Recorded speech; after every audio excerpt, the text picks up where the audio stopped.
Hoy tenemos de invitados al compañero Julio Gambina, que es de la corriente política de izquierda, y tenemos como invitado al compañero Marcelo Ramal, que es dirigente de Política Obrera. La idea es que ellos hablen unos minutos cada uno. Si querés vos, Julio, querés empezar. Y después hacemos un pequeño debate alrededor de lo que ellos plantean. ¿Ok? Muchas gracias. Bueno.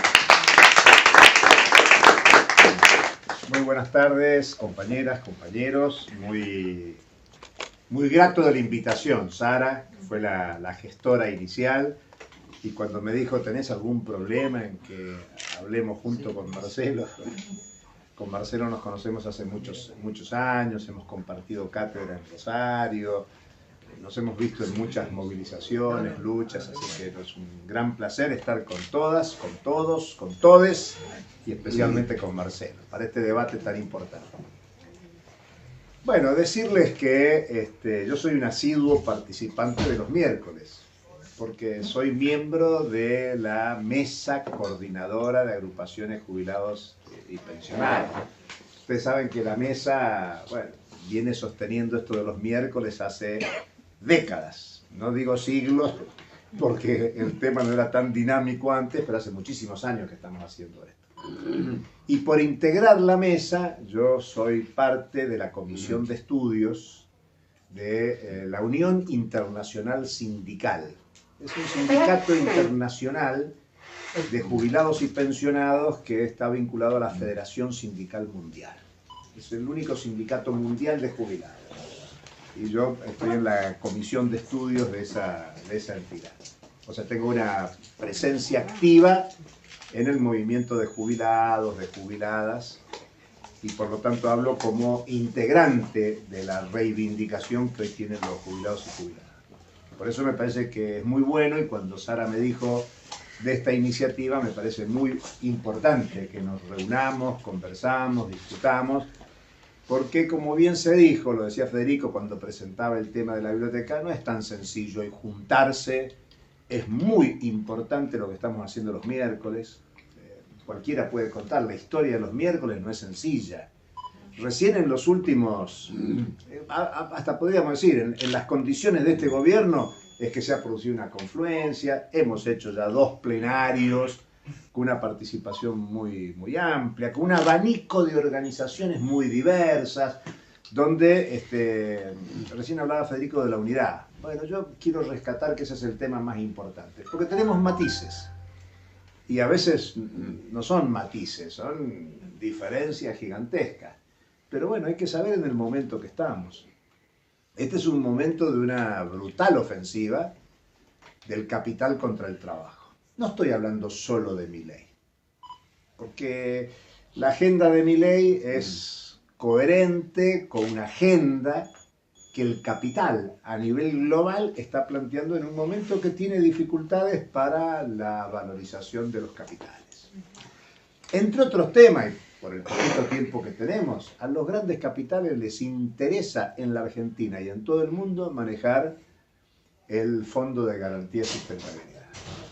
Para ser concreto, les interesa los aportes que históricamente hemos contribuido a formar jubiladas, jubilados. Es una cifra gigantesca que interesa, por eso ahora, en poquitos días más, hay un plebiscito en Uruguay a fin de mes, junto con las elecciones, donde lo que se discute es si se va contra las AFP o no. Las AFP son parecidas a lo que eran las AFJP acá en la Argentina.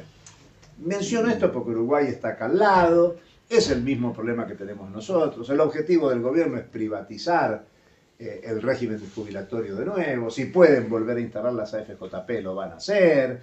Si pueden meterle manos al Fondo de Garantía y Sustentabilidad, le van a meter. De todas maneras lo utilizan, porque no sé si saben, el 74% de ese fondo son títulos de la deuda. O sea, en realidad nosotros estamos financiando el sistema deuda, que es el condicionante principal de la política reaccionaria en la Argentina, no de este gobierno, del anterior, del anterior, del anterior, del anterior, y vamos para atrás en una secuencia histórica muy larga.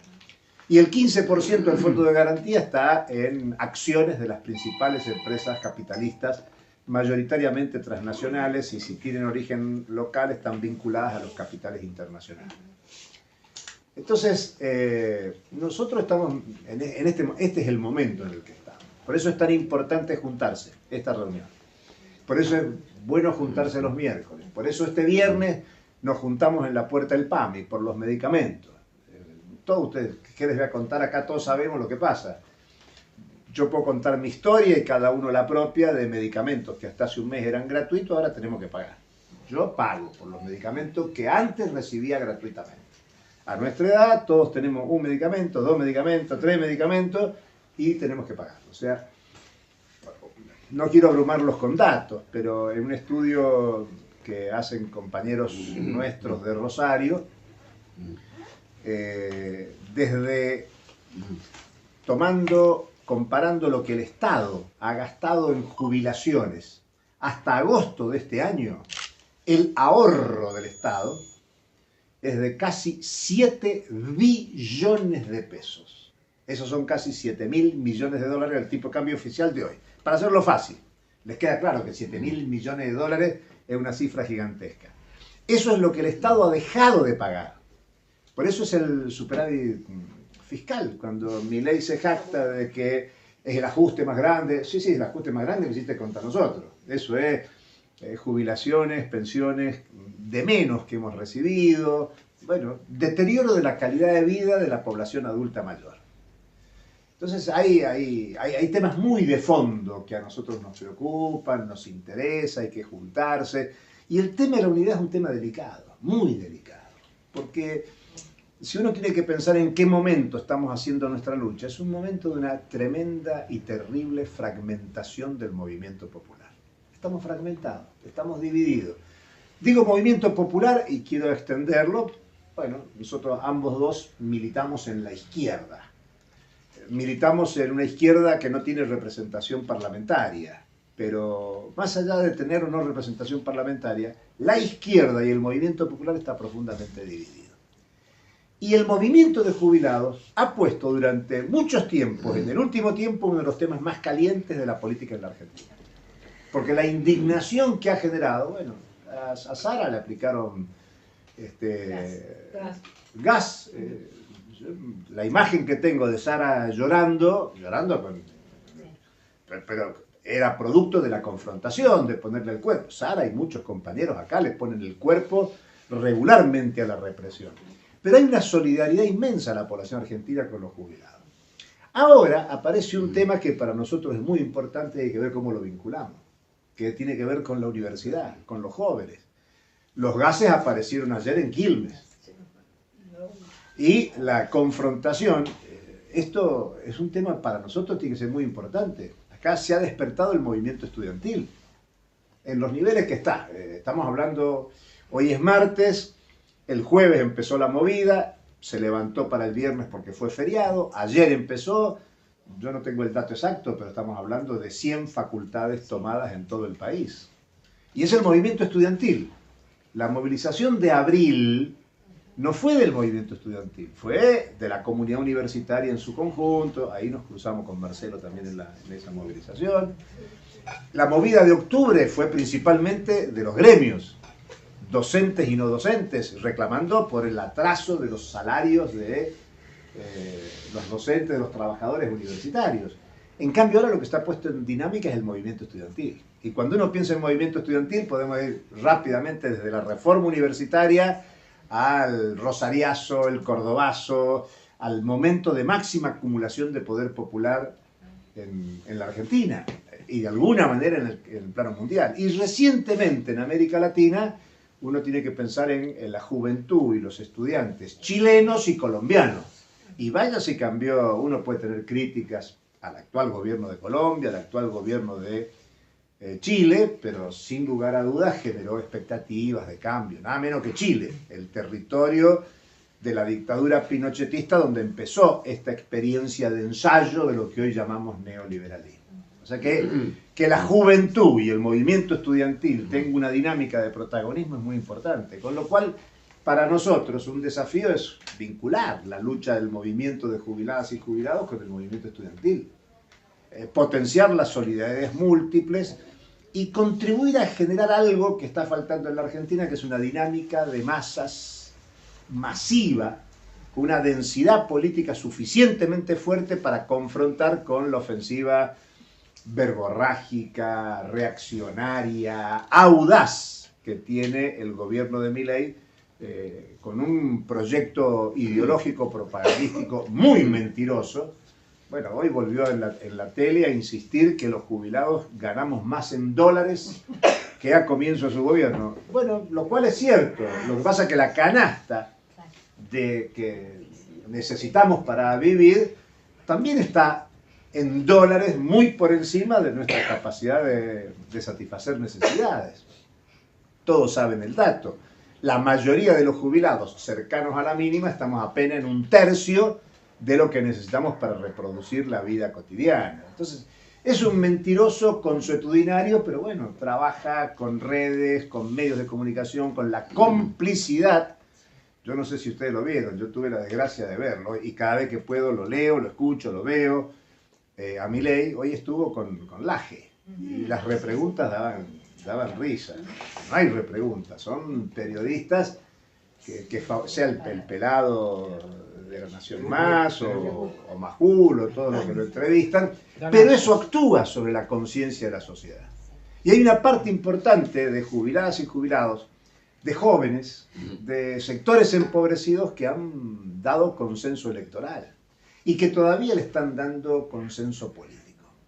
Digamos, Milei se está jugando cada lucha, cada día, cada represión, cada momento él fuerza la máquina para intentar llegar al 2025 y consolidar una fuerza política de ultraderecha, reaccionaria, absorbiendo, ¿no?, al PRO, no me importa, no me preocupa, o sí nos importa, nos preocupa, pero por primera vez en la Argentina, antes lo ensayó Macri, con muy poquita diferencia, con muy poco margen, pero hay una ruptura del régimen político en la Argentina. Por primera vez, alguien de derecha, de ultraderecha explícito, está gobernando con consenso. Y eso para nosotros es una mojada de oreja.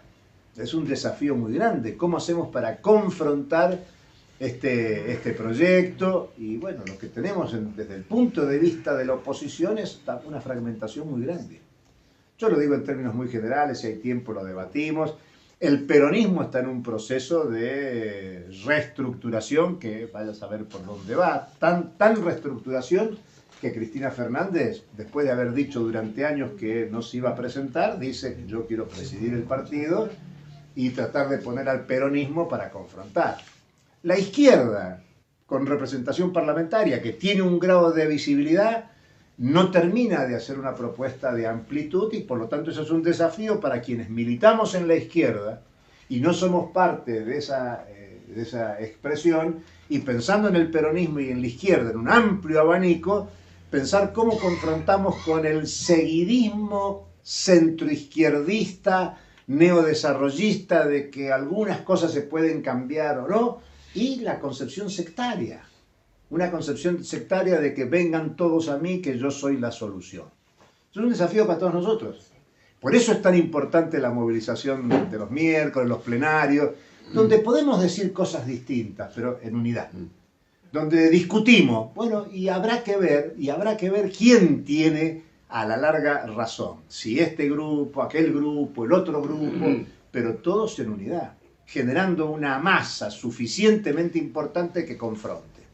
Yo recién les dije, 7 billones de pesos que ha ahorrado el gobierno. Es el principal gasto que permite el superávit fiscal.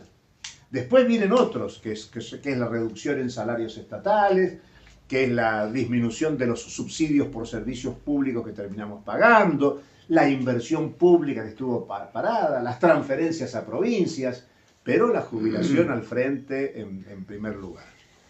Entonces, yo no quiero avanzar mucho más, decir que incluso acá la mayoría somos jubiladas y jubilados, sabemos cuáles son los problemas que nos aquejan, necesitamos potenciar mucho la lucha, necesitamos potenciar más y hay que hacer mucho más de estos encuentros. Somos 20, somos 30, pero hay que potenciarlo más porque este es un momento, como recién decía el compañero, donde no hay una dinámica como en otras épocas hemos conocido, donde convocábamos y había de todo. Algunas veces se quiere comparar con el 2001. por el deterioro a nivel de ingresos, el crecimiento de la pobreza. Pero en el 2001, si uno se va al 2001, bueno, había un nivel de protagonismo y participación de piquetes en asambleas, movimiento sindical, social, derechos humanos, intelectual, territorial, popular, inmenso. Bueno, no es lo que pasa hoy. Nosotros tenemos que generar las condiciones para que eso avance, con un descrédito en la política tradicional muy fuerte. Y bueno, nosotros dos hemos sido presentados como participantes de proyectos políticos. Lo que nos interesa es politizar a la sociedad, politizar a las jubiladas, a los jubilados, en una perspectiva de transformación. Entonces, ser consciente de lo que nos acontece es muy importante, tratar de tener una lectura de lo que pasa en el país y que necesita el movimiento popular y la izquierda construir una estrategia que sea suficientemente convocante de millones de personas, sin millones de personas movilizadas y organizadas, con conciencia de un programa de transformaciones profundas, no hay solución. De alguna manera, no solo en Argentina, sino en todo el mundo, uno de los problemas es que los sectores que se autoidentifican en la izquierda se han corrido en sus demandas hacia la derecha para poder dialogar con la población, como concediendo discursos.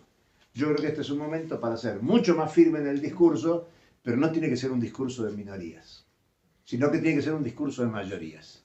Y eso requiere unidad, unidad en la diversidad, unidad de quienes pensamos distinto, y bueno, discutir las diferencias, pero ver cuáles son los puntos de acuerdo para tener una suficiente densidad popular masiva que construya alternativa política. Porque lo que no hay en la Argentina es alternativa política. En todo caso, lo que se va gestando son opciones de quién gobierna el capitalismo en la Argentina. Y venimos de décadas de oscilaciones de quién es el mejor gestor del capitalismo en la Argentina. Lo que necesitamos es que haya un proyecto anticapitalista que reúna una masa de población consciente en esa perspectiva. Para eso hay que generar muchas instancias de debate y este es uno muy bueno para ello. Así que muchas gracias. Y si hay debate, avanzamos.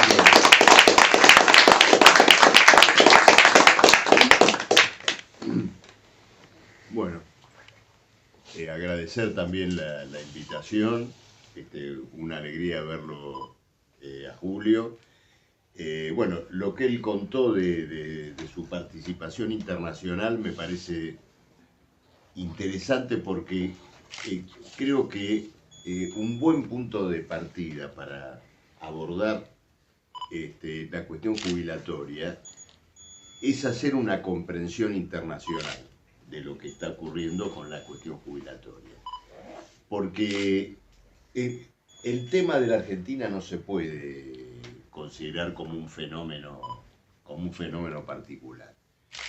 Hace ya varias décadas que el problema de la confiscación de las jubilaciones y la conculcación de los derechos jubilatorios forma parte de una tendencia internacional tan poderosa como otras tendencias de agresión al salario, a conquistas laborales, a la jornada laboral.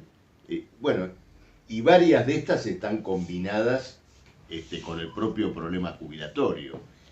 Si uno piensa que finalmente el salario repone la fuerza de trabajo desgastada por la clase obrera en su jornada, bueno, un principio del movimiento obrero histórico ha sido justamente de que esa reposición de la fuerza de trabajo incluye también los años de vida en que ya el trabajador deja la vida laboral. Es decir, el salario que se percibe en la vida activa tiene que tener la condición para cubrir también esos años de vida ya en retiro, de disfrute, por lo tanto, del ocio, ¿no es cierto?, de disfrute de un ocio productivo, Y eso tiene que ser costeado por la clase patronal, ¿no es cierto?, como parte del salario. Es decir, la idea histórica de la jubilación como salario diferido. Ese salario diferido ha sido objeto de una brutal confiscación. Y esto se manifiesta en el mundo bajo distintas formas. Una muy clara, por supuesto, es que la clase capitalista deja de aportar o retasea los aportes que realiza las cajas, ¿no es cierto?, correspondientes a los trabajadores activos. A veces, porque como ocurrió en la Argentina en los años 90, se reducen los porcentajes que los trabajadores formales hacen, no los trabajadores, sus patronales deben hacer a las cajas. En Argentina bajó prácticamente a la mitad. O si no, porque directamente la patronal emplea en negro y el trabajo precario es un factor de vaciamiento constante de las cajas jubilatorias. Esta ha sido una primera cuestión. Como consecuencia de esto, también a nivel del mundo entero, las jubilaciones han pasado a representar en su financiamiento cada vez una parte más importante de los recursos tributarios corrientes. Es decir, los capitalistas no aportan a la jubilación y es el Estado, con la recaudación impositiva general, la que termina cubriendo, ¿no es cierto?, ese agujero, ese agujero cada vez más grande. Bueno, ¿cómo se completa esto? También como tendencia general, con el aumento de la edad jubilatoria, es decir, la tendencia que cada vez el trabajador permanezca más tiempo en el mercado laboral, y el último paso de esto, que es consecuencia de lo anterior, la privatización de las jubilaciones, que es el resultado, ¿no es cierto?, de las condiciones de la miseria previsional, de la liquidación de las cajas, la apertura del negocio privado, ¿no es cierto?, de la jubilación. Todo es, digamos, para ver esto, digamos, cuando uno dice tendencia, en los principales países europeos, en los últimos años y un poco más también, en algunos casos Italia desde la década del 90, Ley Fornari, bueno, en Italia, España, Francia vienen siendo objeto de reformas previsionales, no una, sino inclusive varias reformas previsionales, donde están presentes muy claramente estos ejes: aumento de la edad jubilatoria, ¿no es cierto?, casi sin excepción, apertura al negocio de la jubilación privada, y luego, y esto tal vez sea más actual, ahora por ejemplo en España hay una reforma en danza, ¿no es cierto?, que se llama la jubilación activa, ¿no? Pero es un tema también muy recurrente que tiene que ver con lo siguiente: en el fondo estamos asistiendo a la liquidación de la jubilación, incluso como concepto. Es decir, la idea es la siguiente: no hay fondos para poder sostener el sistema previsional, entonces no solamente aumenta formalmente la edad jubilatoria, en cierto modo el jubilado sigue trabajando siempre.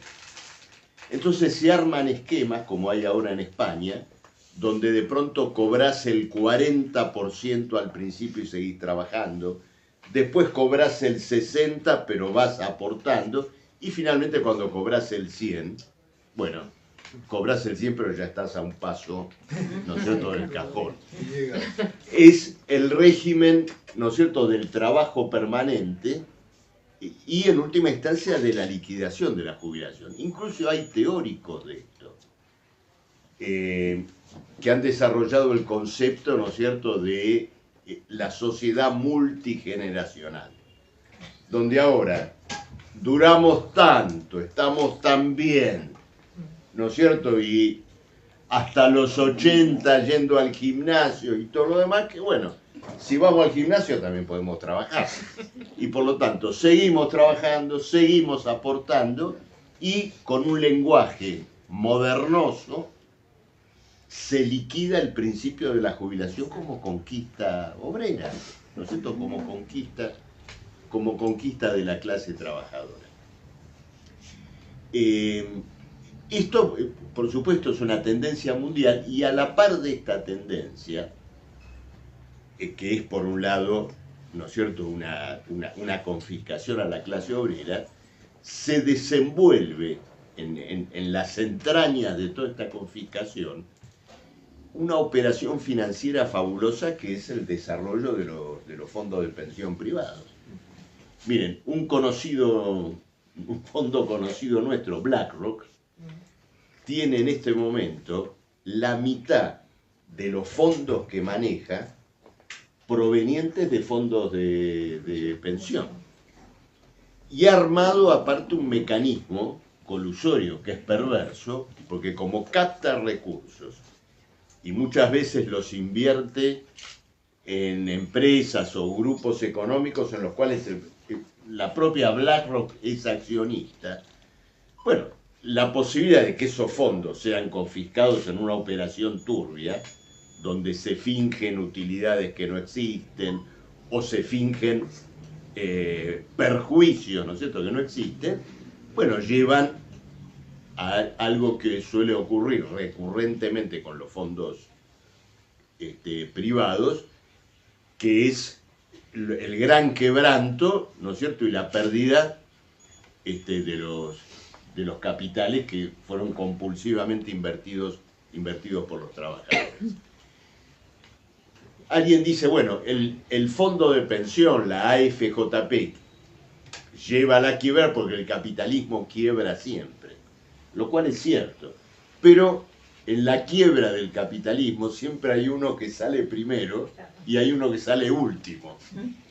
El que sale primero se salva, el que sale último no, y el que sale último en una quiebra de un fondo de pensión, naturalmente es el aportista jubilado al cual, ¿no es cierto?, compulsivamente le han retirado ahorros que después ya no puede controlar, después de haber dado durante años comisiones fabulosas a los que la han operado. Recientemente una nota muy comentada a Larry Fink, el presidente de BlackRock, donde en sus palabras muestra toda esta lógica. Dice, miren, los fondos públicos, los sistemas de jubilación pública se van al carajo. Y dice, es una tendencia ineluctable y por lo tanto yo les recomiendo fervientemente que pongan el dinero, que abran cuentas que abran cuentas de capitalización, que vengan con nosotros. Es decir, explota la quiebra de la jubilación pública que ellos promueven con los gobiernos que ponen para facilitar, ¿no es cierto?, el negocio de la jubilación privada. Bueno, esto es una tendencia mundial. Y me quería detener en una cuestión que es interesante, que todo este mecanismo confiscatorio es justificado con un argumento casi biológico, demográfico. ¿No es cierto? Todo esto es inevitable porque la población tiende a vivir más, aumenta la esperanza de vida y por lo tanto los sistemas jubilatorios quiebran no por fenómenos de naturaleza económica y social, sino por una tendencia de carácter puramente demográfico, ¿no es cierto? Y esto se escucha, se repite, y los que lo dicen aparte intentan sacar chapa de estar diciendo algo profundo. Pues dicen, miren, yo descubrí que hay una pirámide poblacional que cada vez, ¿no es cierto?, se ensancha más, y resulta que, claro, los que aportan cada vez son relativamente menos, pero a los que hay que aportar son relativamente más, y he descubierto una ley estadística que quiebra, ¿no es cierto?, a todos los sistemas jubilatorios. Hace más o menos 200 años, un inglés, Malthus, intentó demostrar que la demografía regía, ¿no es cierto?, al proceso económico. Decía, no le den comida a los pobres, porque cuanto más comida le dan, más se reproducen, y es inevitable de que los alimentos crezcan más rápido que la población. Bueno, 50 años después... Que la población crezca más rápido. Sí, estaría...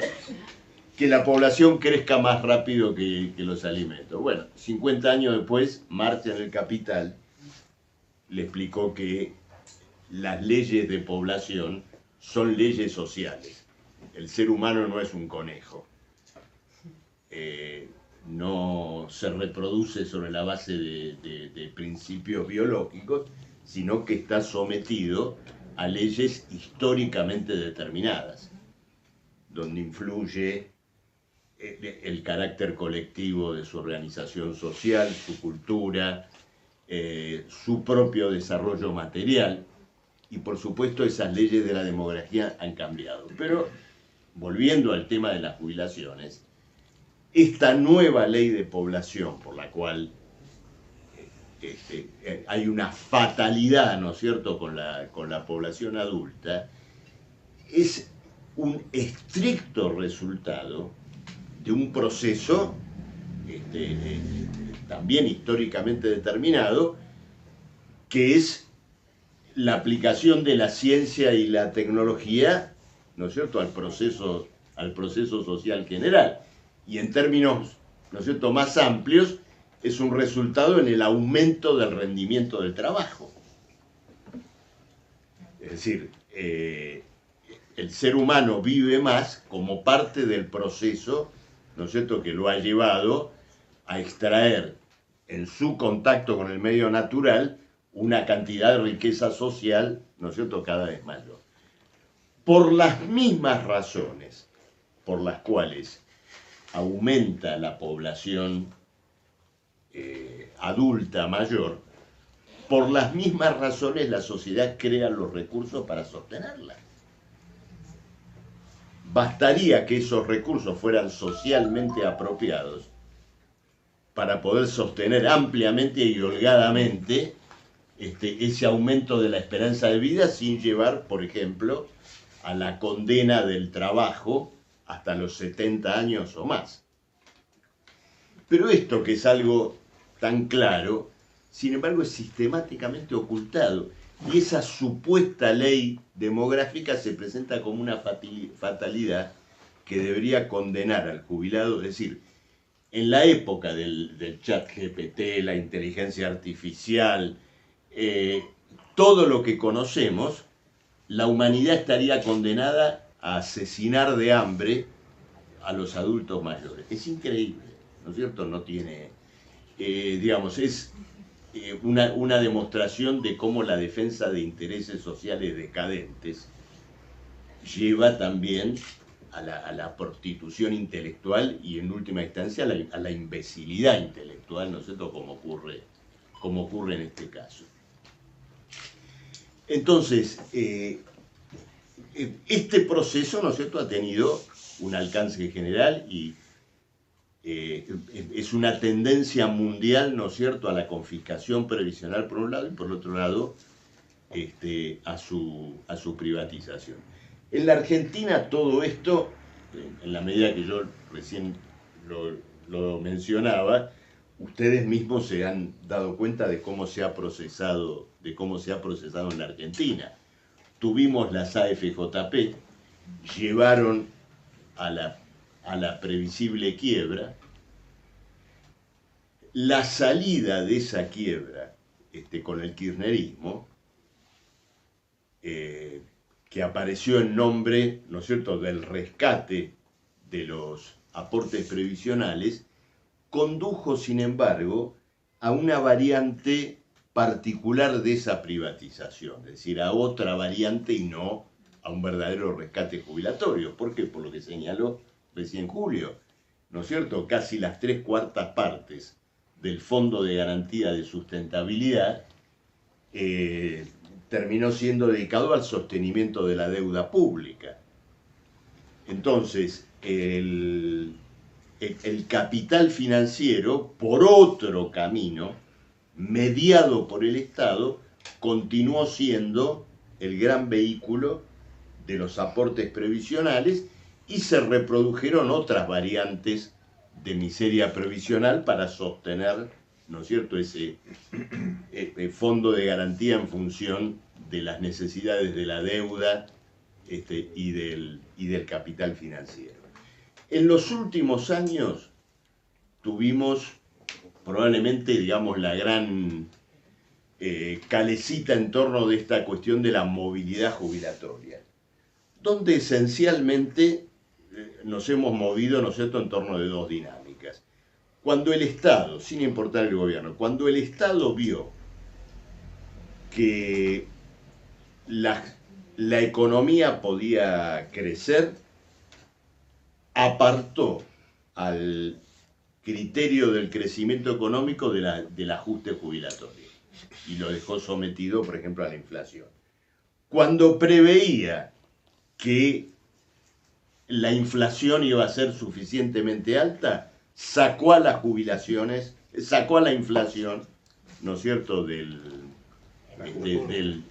ajuste. Y fue gambeteando cuidadosamente las cosas de tal manera que, bueno, las jubilaciones sufrieron la pérdida, ¿no es cierto?, que hemos vivido en el último periodo. Ahora, yendo efectivamente a la cuestión de Milei, yo estoy convencido que uno de los propósitos estratégicos del gobierno de Milei, de todo el gobierno de Milei, de todo su programa, de toda esa política, es el retorno de las AFJP en la Argentina.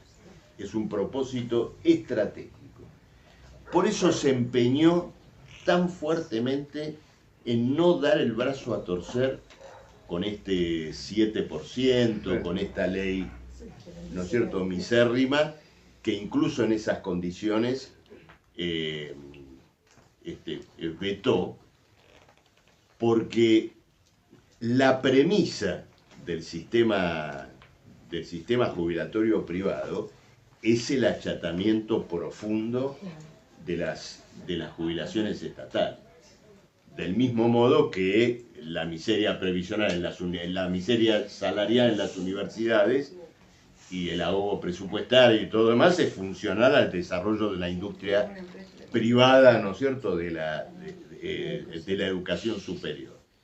Entonces, ahí tenemos un objetivo estratégico sobre el cual es muy importante que denunciemos, porque no es solamente el famoso ahorro fiscal, no es solamente el ajuste fiscal, que es también, que existe, pero el propósito estratégico es abrir el negocio de la jubilación privada, incluso bajo variantes que probablemente no sean las mismas de antes, porque lo van a hacer aparecer al principio como un complemento.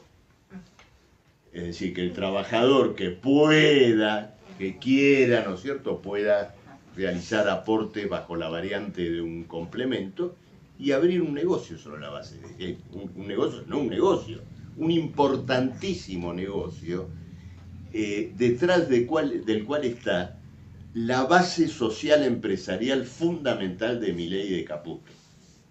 Porque cuando uno ve lo que ha sido el programa económico de estos meses, bueno, esencialmente toda esta situación de dólar planchado, al mismo tiempo cepo, en fin, todo lo que hemos visto, ha asegurado un movimiento de ingreso de capitales de corto plazo que está buscando ahora, ¿no es cierto?, nuevas alternativas, y esta es una cuestión muy cara, ¿no es cierto?, a los fondos que se están moviendo en este momento en torno de la deuda argentina y de las operaciones financieras que está armando Caputo.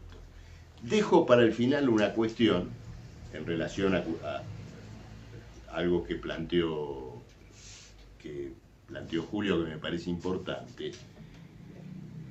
En este proceso que hemos vivido en estos meses, en esta cuestión de la jubilación, lo que es gravísimo es la ausencia en este debate, en esta preocupación de la cúpula sindical, de la CGT. Es decir, la CGT ha mirado para otro lado en toda esta cuestión jubilatoria que hemos vivido en este periodo. Y acá no nos tenemos, y acá vuelvo al problema de las AFJP. ¿Por qué? Los que vivimos la década del 90 nos acordamos perfectamente que las grandes AFJP eran sociedades de bancos con sindicatos, porque los bancos organizaban el negocio financiero y la burocracia sindical les ponía el padrón. Entonces, este silencio de la burocracia sindical, no solo ante las jubilaciones, pero en otras cosas también, se relaciona con que en el vínculo con el gobierno de Milei hay dos pilares que pavimentan esa complicidad: la futura privatización de las jubilaciones y la restricción de las prestaciones de salud, que es la prenda de negociación que se está discutiendo hoy como condición para un rescate estatal de las grandes obras sociales sindicales que están quebradas. Se está discutiendo la reducción del PMO, bueno, y esto se conecta con lo que señalaba Julio de lo que está viviendo en el PAMI. Nuevamente, reducir el PMO, el rasero, digamos, de liquidación de prestaciones tiene que afectar a todos, y por eso también, ¿no es cierto?, se está tocando el PAMI.